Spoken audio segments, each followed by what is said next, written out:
2 Samuel 20, New Living Translation. There happened to be a troublemaker there named Sheba, son of Bichri, a man from the tribe of Benjamin. Sheba blew a ram's horn and began to chant, "Down with the dynasty of David! We have no interest in the son of Jesse. Come on, you men of Israel, back to your homes." So all the men of Israel deserted David and followed Sheba, son of Bichri. But the men of Judah stayed with their king and escorted him from the Jordan River to Jerusalem. When David came to his palace in Jerusalem, he took the 10 concubines he had left to look after the palace and placed them in seclusion. Their needs were provided for, but he no longer slept with them. So each of them lived like a widow until she died. Then the king told Amasa, "Mobilize the army of Judah within 3 days and report back at that time." So Amasa went out to notify Judah, but it took him longer than the time he had been given. Then David said to Abishai, "Sheba, son of Bichri, is going to hurt us more than Absalom did. Quick, take my troops and chase after them before he gets into a fortified town where we can't reach him." So Abishai and Joab, together with the king's bodyguard and all the mighty warriors, set out from Jerusalem to go after Sheba. As they arrived at the great stone in Gibeon, Amasa met them. Joab was wearing his military tunic with a dagger strapped to his belt. As he stepped forward to greet Amasa, he slipped the dagger from his sheath. "How are you, my cousin?" Joab said as he took him by the beard with his right hand as though to kiss him.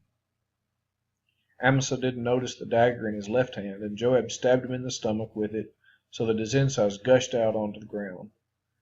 Joab did not need to strike again, and Amasa soon died. Joab and his brother Abishai left him lying there and continued after Sheba. One of Joab's young men shouted to Amasa's troops, "If you are for Joab and David, come and follow Joab." But Amasa lay in his blood in the middle of the road, and Joab's man saw that everyone was stopping to stare at him. So he pulled him off the road into a field and threw a cloak over him.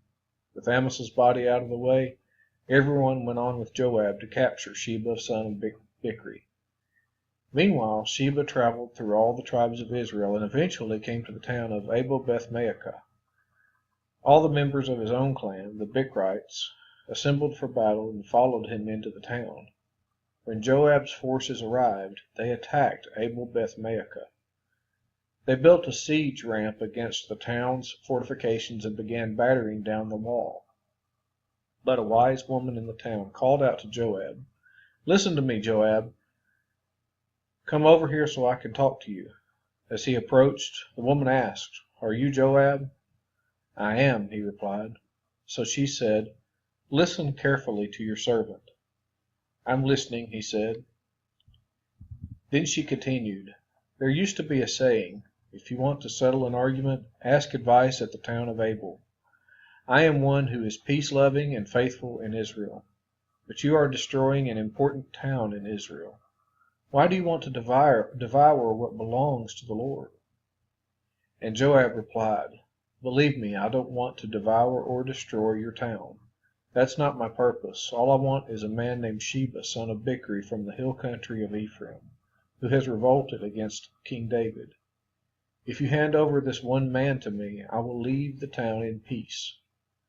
"All right," the woman replied, "we will throw his head over the wall to you."